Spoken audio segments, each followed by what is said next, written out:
네,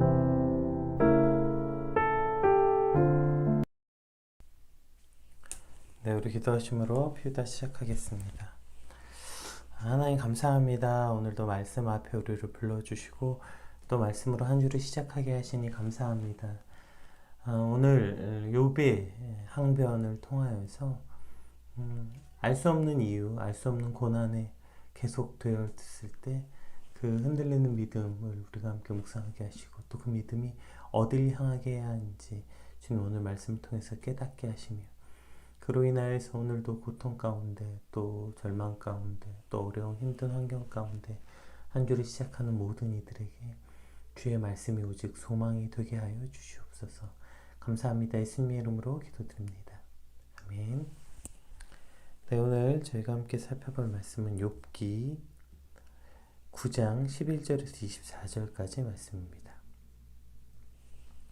우리 함께 읽겠습니다. 그가 내 앞으로 지나시나 내가 보지 못하며 그가 내 앞에서 움직이시나 내가 깨닫지 못하느니라. 하나님이 빼앗으시면 누가 막을 수 있으며 무엇을 하시나이까 하고 물을 수 있으랴. 하나님이 진노를 돌이키지 아니하시나니 라합을 돕는 자들이 그 밑에 굴복하겠거든. 하물며 내가 감히 대답하겠으며 그 앞에서 무슨 말을 택하랴.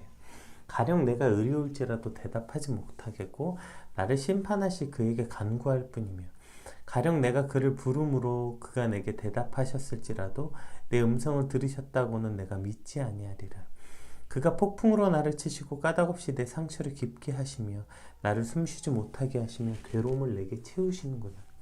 힘으로 말하면 그가 강하시고 심판으로 말하면 누가 그를 소환하겠느냐. 가령 내가 의로울지라도 내 입이 나를 정죄하리니 가령 내가 온전할지라도 나를 정죄하시리라. 나는 온전하다마는 내가 나를 돌보지 아니하고 내 생명을 천히 여기는구나. 일이 다 같은 것이라. 그러므로 나는 말하기를 하나님의 온전한 자나 악한 자나 멸망시킨다 하나니 갑자기 재난이 닥쳐 죽을지라도 무죄한 자의 절망도 그가 비웃으시리라. 세상의 악인의 손에 넘어갔고 재판관의 얼굴도 가려졌나니 그렇게 되게 하니가 그가 아니시면 누구냐. 네, 오늘 본문은 이제 우리가 토요일까지 이제 빌다시 욥을 향한 어떤 비난을 보았다면 그것에 대한 욥의 이제 항변, 변론이죠. 어저께부터 이제 이 욥의 이 항변이 시작됐는데 9장 1절에서 10절까지는 하나님의 전능하신 능력과 그 우주적 주권과 위험에 대한 욥의 고백이었어요. 그러니까 하나님이 그렇게 전능하신 것, 하나님의 우주적 주권 아래 인간의 미약함, 이런 속성을 내가 몰라서 그러는 게 아니다. 나도 그런 하나님을 알고 있다.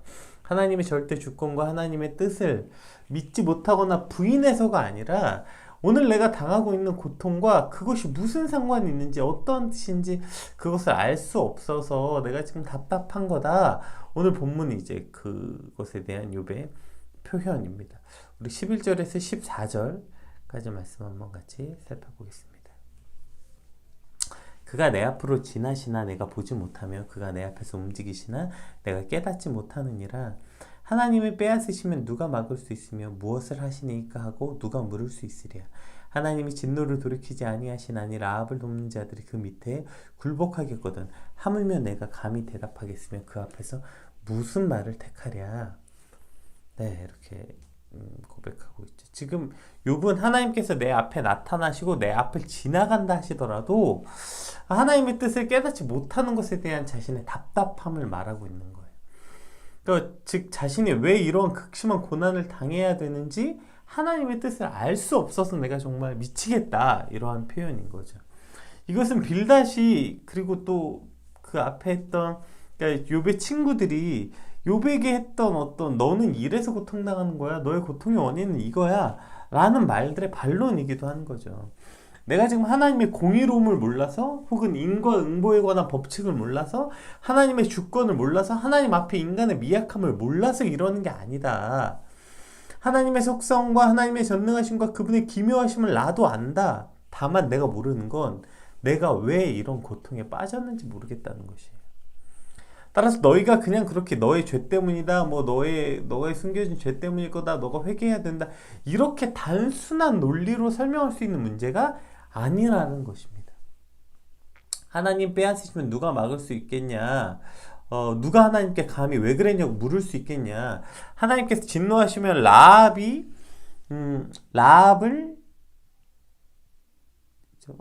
돕는 자들이 그 밑에 굴복하겠거든, 이렇게 돼 있죠. 그러니까 여기서 라합이라고, 이 라합을 이제 그 리워야단과 마찬가지로 이제 그 이교적 신화, 그러니까 리워야단이 바다의 괴물이라면 여기서 라합을 그 어떤 용으로 해석하는 기도 하는데, 근데 성경에서 이 라합이라는 단어는 구약에서 총 6번 사용됐는데 모두, 그러니까 라합이라는 뜻 자체가 거만하다 이런 뜻이거든요. 그래서 이것이 언제 사용되냐면 거만한 애굽 혹은 애굽편에 서서 하나님의 뜻을 거스르는 무리들을 표현할 때 라합을 사용했습니다. 그래서 이것을 그냥 너무 그 이교적 그 어떤 신화 같은 용으로 해석한다기보다, 그러니까 하나님을 거스리는 어떠한 한 무리들, 악의 세력으로 이렇게 해석하는 것이 더 맞는 것 같아요. 그래서 하나님께서 어떤 개별적 인간 한 사람을 뭐 심판하시거나 개별적 인간 한 사람을 어떻게 하시는 것뿐 아니라 하나님은 하나님을 거스리는 악의 세력까지 굴복시키시는 분이시라는 거죠.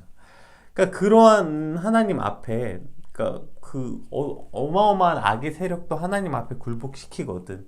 굴복시키시는 하나님이신데 하물며 그냥 나 같은 아무것도 아닌 내가 대답하겠으며 내가 그 앞에서 무슨 말을 하겠느냐, 이러한 지금 말을 하고 있는 거죠. 그러니까 결국 하나님은 재판관이시고 나는 피고인인데 내가 감히 하나님께 무슨 변론을 할 수 있겠냐. 하나님이 그죠? 심판하신 대로 난 그냥 당할 수밖에 없다. 그러니까 이와 같은 믿음과 신앙이 내게 있고, 또 하나님 앞에 인간의 연약함이 무엇인지 또한 내가 이렇게 잘 알고 있다. 그럼에도 나는 내 고난의 이유를 모르겠다. 계속해서 지금 이렇게 변론하고 있는 것입니다. 지금 오늘 자신이 하나님의 어떠한 주권과 자신의 연약함을 계속 표현하는데, 여기는 이중적 의미가 있는데, 일단 첫 번째는 이거죠. 그러니까 지금 빌닷이 계속 욥에게 했던 말이 뭡니까? 너가 감히 어떻게 하나님께 그렇게 말해? 하나님의 절대 주권 앞에 한낱 인간이 어떻게 그렇게 항변할 수 있냐? 그리고 인간이 뭐 그렇게 대단하냐? 봐라, 한낱 몇십 년밖에 못 사는 인간인데, 그러니까 너 잘났다고 자꾸 하지 말고 너 그거 교만이다. 그러니까 우리가 전통에 따라서, 우리의 선배들 그 수많은 신앙의 연륜에 따라서 우리가 비춰보건대 이건 분명히 너의 어떤 그런 죄 때문이고, 그것은 아마 너의 이러한 태도, 너가 이렇게 교만하고 하나님 앞에 자꾸 너가 뭐 대단한 사람인 것처럼 말하는 게 문제다, 이렇게 자꾸 그 지적하는 것에 대한 욥의 그 항변인 거죠. 그러니까 오늘 본문에서 욥이 끊임없이 자신의 고통을 호소하는 이유는 재산을 잃은 것, 육체적 고통을 얻고 있는 것, 더 나아가서 친구들의 비난이 아니라 욥이 지금 겪고 있는 가장 큰 고통은 하나님께서 왜 자신에게 고난을 주시는지 그 원인을 찾을 수 없어서다, 이렇게 지금 자신의 마음을 표현하고 있는 거죠. 그래서 나도 미치겠다. 도대체 무엇 때문에 내가 이 고난을 당하고 있는지 너희가 말하는 걸 내가 아무리 다 고려하고 생각해 봐도, 모든 다방면으로 고민을 해봐도 내가 모르겠다. 그래서 그것 때문에 내가 미치겠다.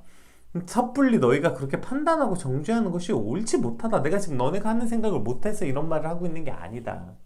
그걸 다 고려했음에도 불구하고, 아니 어떤 면에서 그것보다 더 깊게 고려했음에도 불구하고, 근데 나는 지금 나의 고난을 알 수 없다. 그 이유를 알 수 없다. 하나님이 나한테 왜 이러시는지 알 수 없어서 그게 내가 지금 너무너무 괴롭고 고통스럽다. 예, 그래서 친구들에게 반론하고 있는 거예요. 이해가 되시죠? 그러니까 내가 지금 왜 이러한 고통을 당하고 있는지 자신의 연약함, 하나님의 강하심을 표현하는 첫 번째 이유가 그 변론 때문입니다. 그러니까 내가 지금 왜 이렇게 고통스러운지, 그러니까 나도 그걸 몰라서 그게 나에게 지금 가장 큰 고통이다. 그러니까 그렇게 쉽게 말하지 마라, 이렇게 말하는 것이고요. 두 번째는 뭡니까? 여기서 이 두 번째 고통이 있는 것 같아요. 우리가 그 고통을 다 당해 본 사람, 특히 도대체 내가 왜 이런 고난을 당하는지 알 수 없는 고난에 갑자기 빠진 사람들이 우리가 쉽게 흔들리는 신앙의 모습인 것 같아요. 그러니까 알 수 없는 원인의 고통 앞에서 우리가 가장 쉽게 흔들리는 신앙의 모습 중에 하나인 거죠. 그러니까 뭐라 그래야 되죠? 약간 하나님을 향한 원망이 비꼬는 형태로 드러나는 어떠한, 이것이 이제 이미 그 본문에도 몇 번 등장하고요. 지금 우리가 읽었던 14절까지 해도 15절에서 21절까지는 이게 이제 더 아주 적극적으로 드러납니다. 15절에서 21절까지 한번 읽어볼게요. 가령 내가 의로울지라도 대답하지 못하겠고 나를 심판하시 그에게 간구할 뿐이며 가령 내가 그를 부름으로 그가 내게 대답하셨을지라도 내 음성을 들으셨다고는 내가 믿지 아니하리라. 그가 폭풍으로 나를 치시고 까닭없이 내게 내 상처를 깊게 하시며 나를 숨쉬지 못하게 하시며 괴로움을 내게 채우시는구나. 힘으로 말하면 그가 강하시고 심판으로 말하면 누가 그를 소환하겠느냐. 가령 내가 의로울지라도 내 입이 나를 정죄하리니 가령 내가 온전할지라도 나를 정죄하시리라. 나는 온전하다마는 내가 나를 돌보지 아니하고 내 생명을 천히 여기는구나. 네, 이렇게 지금 느껴지시죠? 욥의 이 답답함들이. 그러니까 하나님 앞에서 인간이 어떻게 의로움을 말할 수 있겠냐. 그런데 혹시 내가 의롭다 할지라도 아니 내가 죄가 없다고 아무리 항변해도 하나님 심판자고 그냥 나는 피고인이기 때문에 하나님이 그냥 너 죄인 땅땅땅 하면 내가 아무리 억울하다고 말해도 나는 그냥 죄인이다. 그러니까 그냥 뭐 하나님의 그 뭐지 하나님의 하나님께 그냥 그냥 나의 억울함을 간구하고 그냥 그 은혜를 간구할 뿐이다. 이게 무슨 대단한 믿음의 모습이 아니라 약간 지금 하나님을 향한 비꼼인 거죠. 그게 지금 적극적 원망과 불평의 표기인 거죠. 그렇게 하세요. 뭐 힘으로 하시겠다는데 내가 하나님하고 싸워서 이길 수 있습니까? 그냥 하나님이 폭풍으로 나를 치시고 까닭없이 내 상처를 깊게 하시고 나를 숨쉬지 못하게 하시고 괴로움을 내게 채우시면 아니 힘으로 말하면 하나님이 강하시고 심판으로 말하면 하나님이 심판자신데 뭐 어쩌겠습니까? 내가 하나님 때리면 맞아야지. 지금 어떤 이러한 욥의 그 왜곡된 마음들, 불평과 불만스러움들이 지금 그렇게 말하고 있는 거죠.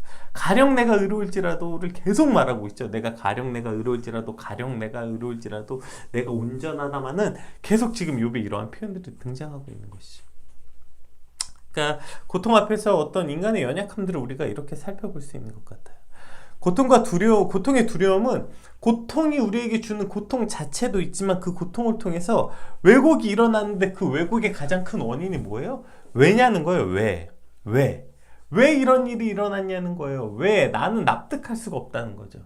이 고통의 원인이 왜 일어났는지, 왜 이것을 알 수 없는지에 대한 그 답답함들이 계속해서 하나님께 토로되면 어떠한 일이 일어나냐면 하나님 왜 이런 일이 일어난 거죠? 우리 집에 왜 이런 일이 일어난 거죠? 내 인생에 갑자기 왜 이런 일이 일어난 거죠? 이렇게 되면 거기에 인간적인 이러한 마음이 들어갈 수밖에 없어요. 뭐가 들어갑니까? 어떤 자기의 내가 나중에 이제 하나님이 욥에게 등장하셔서 물어보죠. 너가 정말 그렇게 의롭냐? 근데 오늘 성경이 우리가 한 가지 잊지 말아야 될 건 이 욥기 자체의 선정은 그 기본 설정은 욥은 의인이다가 설정입니다. 네. 그러니까 욥이 뭐 의인이 아닌데 지금 스스로 의롭다 말하고 있는 게 아니에요. 어쨌든 욥의 설정 자체가 의인이 맞아요. 그러니까 지금 욥이 하는 말 자체가 욥이 되게 교만하고 말도 안 돼서 이런 말을 하고 있는 것은 아닙니다. 어쨌든 그런데 우리가 고통이 계속 노출되고 있으면 어떠한 일이 일어나게 되냐? 우리 안에 그런 왜곡들이 일어날 수밖에 없는 거야. 하나님의 이유를 알 수 없으면 그 다음에 자꾸 자기 연민에 빠질 수밖에 없는 거죠. 내가 뭘 그렇게 잘못했습니까? 그리고 내가 오히려 난 하나님께 최선을 다한 거 아니에요? 그리고 뭔가 자기의 공로들이 생각날 수밖에 없는 거죠. 처음에 욥이 뭐라고 말했어요? 주신 이도 여호와시오, 거두신 이도 여호와시니 여호와께 찬송을 들리겠습니다. 이렇게 말했죠. 또 그 아내가 하나님 원망하고 죽으라 이렇게 말했더니 욥이 아내에게 뭐라고 합니까?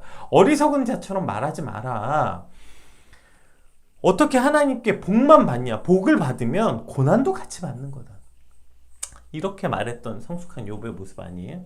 그런데 그 고통이 길어지고 고통이 계속 되니까 욥이 이렇게 이게 인간의 연약함, 욥의 연약함이 아니고 욥이 뭐 되게 신앙이 이게 욥의 신앙의 본질이었고 그게 허풍이었어가 아니고 이것이 인간의 연약함이라는 거예요. 그게 욥의 진짜 고백이었고 그게 욥의 진짜 믿음이었어도 고통의 강력함이 이런 것이라는 거죠. 고난이 한 인간을 얼마나 연약하게 만드는지, 그러니까 고난을 그냥 사단도 도구로 사용하고 하나님께서 그것을 허용하심으로 그 고난을 통해서 우리를 연단하시는 이유도 바로 여기에 있는 것이죠.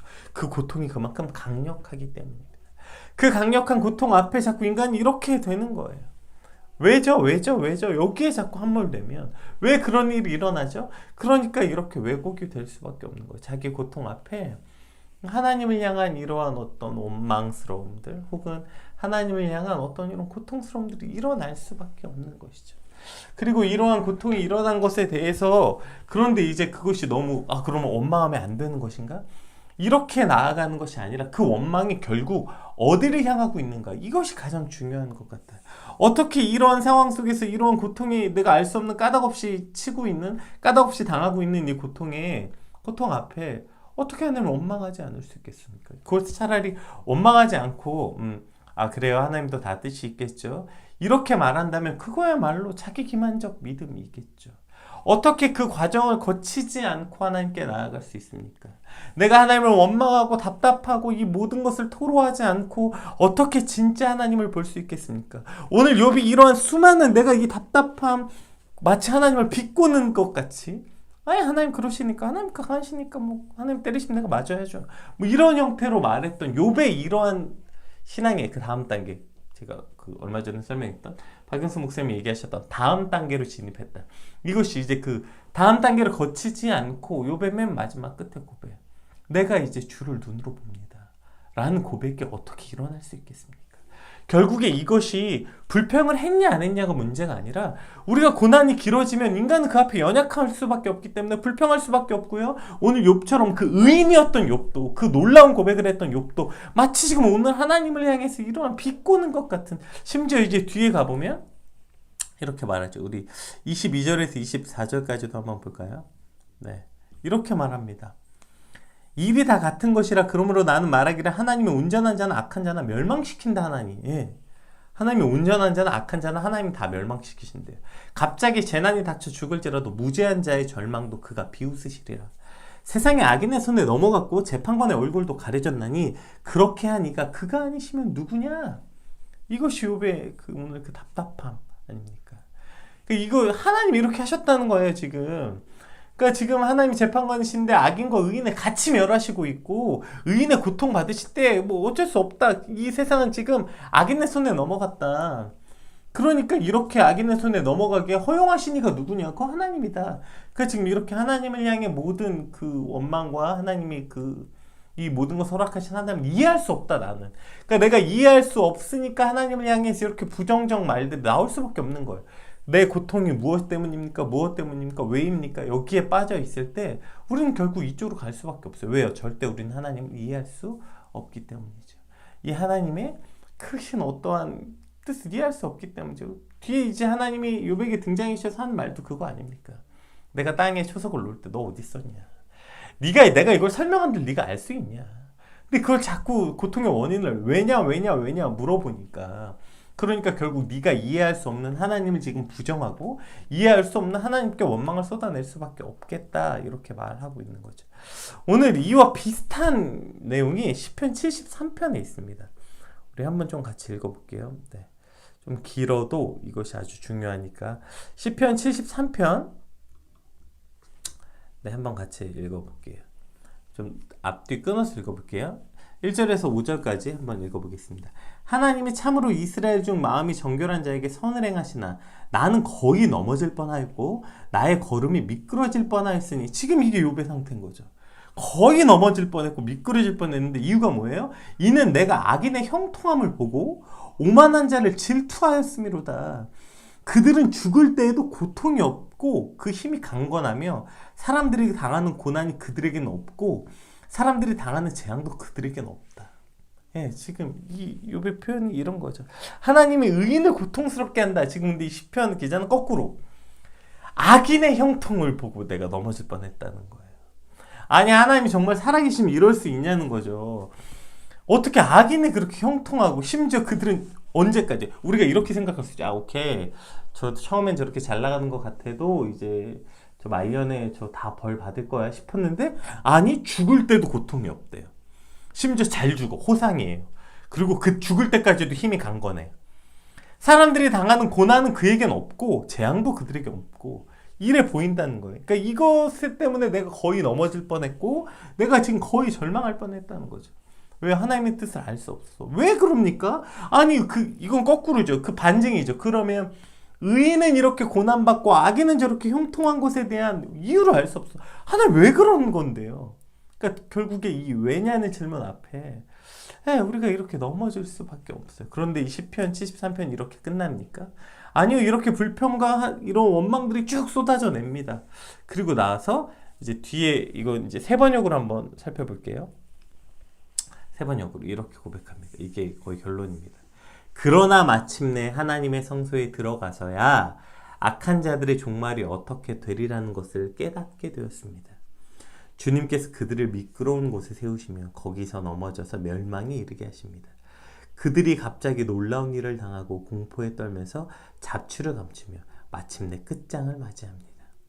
아침이 되어서 일어나면 악몽이 다 사라져 없어지듯 주께서 깨어나실 때에 그들은 한낱 꿈처럼 잡초도 없이 사라집니다. 나의 가슴이 쓰라리고 심장이 찔린 듯 아파도 나는 우둔하여 아무것도 몰랐습니다. 나는 다만 주님 앞에 있는 한 마리 짐승이었습니다. 그러나 나는 늘 주님과 함께 있으므로 주님께서 내 오른손을 붙잡아 주십니다. 아멘. 이것이 시편 기자의 고백이고 이것이 이제 후반의 욥의 고백인 것이죠. 그러니까 그들이 내가 지금 하나님의 성소에 들어가서야, 이 말은 우리가 이제 하나님의 심판대 앞에 서서 이제 그 내세적 종말론에 관한 이야기이기도 하지만 그것뿐 아니라 내가 하나님과 만났을 때, 하나님과 얼굴을 마주하고 내가 하나님의 임재 안에 들어가서 하나님을 만나게 되었을 때 비로소 그때서야 이것을 깨닫게 되었다는 거예요. 그렇게 하나님을 만나서 하나님과 연결되는 순간 이런 고백이 나올 수밖에 없는 거예요. 나는 우둔하여 짐승과 같았습니다. 나는 아무것도 몰랐던 겁니다. 그래서 저렇게 우둔하여서 저렇게 말한 겁니다. 주님께서는 늘 나와 함께 계셨고, 주님께서는 악인은 저렇게 미끄러운 곳에 내버려 두셨고 늘 내 손을 잡고 계셨습니다. 이것이 결론의 고백 아닙니까? 그리고 이것이 욥의 고백이에요. 오늘 욥의 이 고백만 보고 욥이 무슨 신앙이 어떻고 욥이 뭐 이렇게 말할 수 없는 건 이것이 과정이기 때문입니다. 오늘 욥의 이러한 하나님을 향한 어떻게 보면 굉장히 불손하고 어떻게 저런 말을 할 수 있지? 아니 아무리 고난이 심해도 어떻게 저런 말을 쏟아내? 오늘 욥이 무슨 말을 쏟아냈는지가 핵심이 아니고요. 그것이 어디를 향하고 있냐는 거예요. 차라리 욥이 이렇게 쏟아내면서 지금 욥이 하고 있는 건 뭡니까? 끝까지 놓지 않고 있는 거 아닙니까? 하나님 왜 그러신 건데요? 왜 그러신 건데요? 그것이 그렇게 왜 그러신데요? 자꾸 하다 보니까 왜곡도 일어나고 원망도 일어나고 하나님을 저렇게 하나님의 뜻을 왜곡하기도 하고 말하고 있지만, 그러나 그것을 하나님을 끝까지 붙잡고 있는 순간 결국엔 그 하나님을 내가 드디어 하나님의 성소에 가서 하나님을 만난 것처럼 그렇게 하나님을 계속 붙잡고 있는 순간 하나님이 우리에게 오셔서 임재하실 때에 우리가 그것을 깨닫게 되는 것이죠.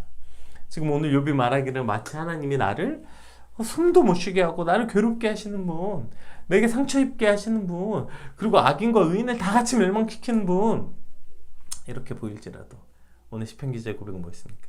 내가 짐승과 같았습니다. 내가 아둔하였습니다. 짐승과 같이 아둔하여서 감히 하나님의 뜻을 알 수 없었습니다. 하나님은 언제나 내 오른손을 강하게 붙잡고 계셨습니다. 이 고백이 욥기에도 나오고 오늘 시편에도 나오고, 그리고 이 고백이 오늘 저와 여러분의 고백이 되길 주님으로 축복합니다. 상처 입었을 때, 고통 가운데 빠졌을 때 우리가 하나님을 원망하는 거, 차라리 원망하지 않고 생각하지 않는 게 더 최악인 거죠. 그래 고통받았어. 그래 뭐 하나님이 그러니까 원망하면 안 되죠. 원망은 하지 않고 아예 하나님에 대한 기대와 소망 자체를 저버리거나, 원망도 하지 않고 그냥 내가 사람에게 기대한다거나, 내가 원망도 하지 않고 그냥 아무것도 하지 않는 게 문제예요. 오히려 그것이 더 문제겠죠. 차라리 그렇게 원망하고 하나님 왜 그러시는데요? 나한테 왜 그러는 건데요? 우리한테 왜 이런 일이 일어나는 건데요? 이 질문을 끝까지 하는 것, 포기하지 않는 것, 이것이 우리에게 더욱더 중요한 일인 것 같아요. 물론 더 나아가서 그래도 그곳에서 하나님을 믿고 그 고통 가운데서도 하나님만 의지합니다. 소망할 수 있으면 그것이 가장 좋겠지만, 만약에 근데 아까 말했듯이 그것은 어떤 인간의 영역이 아닌 것 같아요. 저런 고통을 당한다면, 저런 고통이 지속적으로 일어날 때 인간은 저렇게 왜곡이 일어날 수밖에 없는 것, 이것이 연약한 인간 아닙니까? 그리고 우리 아버지 하나님께서는 그것을 허용하시는 하나님, 그것을 그냥 품어주신 하나님. 너 이거 봐라, 너 이거 아프다고, 이거 고통받으니까 이거 네 본 모습이 드러나는구만, 이 녀석 너 믿으면 그거 다 거짓이었구나, 이렇게 하시지 않는다는 거예요. 하나님은 그 모든 고백도 들으시고 그 아픔도 들으시고 그 아픔도 함께 하시는 하나님이라는 거죠. 오히려 너가 얼마나 아프면 그렇게 고백하니, 너가 얼마나 아프면 그렇게 고통스러워하니? 우리와 함께 하시고 우리의 연약함을 동정하지 아니하시는 분이 아니다. 성경은 그렇게 표현되고 있는 거 아닙니까? 오늘 한 주가 또 시작됩니다. 우리 안에 아마 또 수많은 이유로 알 수 없는 고난과 고통이 있을 수 있겠죠. 그리고 또 의인과 악인이 마치 살다 보면 오늘 욥의 고백이 사실 뭐 이런 생각을 안 해본 사람이 없는 건 아니지 않습니까? 재판 하나님 과연 계신가? 하나님 계시면 과연 이런 일이 일어날 수 있나? 마치 의인과 악인이 모두 다 심판당하는 것 같은, 의인에게 왜 이런 일이 일어나지? 악인에게는 왜 저런 일이 일어나지?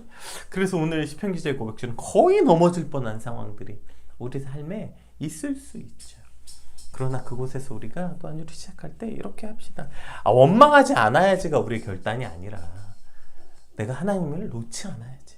내가 원망할지라도, 내가 하나님께 불평할지라도 하나님을 놓지 않는 것, 이것이 우리가 추구해야 될 그 이유, 우리가 알 수 없는 고난을 당할 때 우리가 가져야 되는 가장 기본적 태도, 하나님을 원망하면 안 되는 태도가 아니라 하나님을 붙잡아야 되는 태도, 이것이 우리의 핵심이고, 그렇게 하나님을 붙잡고 있으면 하나님, 즉 그 성소에 들어가게 될 때 드디어 우리가 깨닫게 되는 것입니다. 그렇게 하나님을 만나게 될 때, 하나님의 임재를 경험하게 될 때, 그 임재 안에서 하나님이 우리에게 말씀하실 때 깨닫게 되는 거죠. 나의 아둔함을 깨닫게 되고, 하나님이 고통 가운데 날 내버려 두신 것이 아니라 붙잡고 계셨다는 걸, 그걸 뭐 설교로 아는 게 아니라 뭐 말로 아는 게 아니라 그냥 우리가 오늘 하나님을 붙잡고 있으면 하나님이 친히 우리에게 말씀하시고 우리를 깨닫게 하실 거라 믿습니다. 아무리 어려운 일이 있어도, 여러분 고통스러운 일이 있어도, 특히 아무리 바빠도 하나님을 그렇게 붙잡고 있는 것, 하나님 안에서 의미를 찾는 것, 이 일을 포기하지 않는 것, 그것을 추구하는 삶을 포기하지 않는 저와 여러분의 한 주가 되길 소망합니다. 하나님, 이제 한 주가 시작되는데요, 우리가 그 하나님을 놓지 않으려고 하나님 붙잡고 있는 우리 한 주가 그것을 포기하지 않는 한 주가 되게 하여 주시옵소서. 어떤 고난 가운데서도 설령 하나님이 원망스럽고 하나님께 불평하더라도 그래도 끝까지 하나님께 기도하고 끝까지 주의 말씀을 놓지 않는 한 주로 살게 하여 주시옵소서. 우리 같이 받은 말씀 놓고 함께 같이 기도하겠습니다. 기도합시다.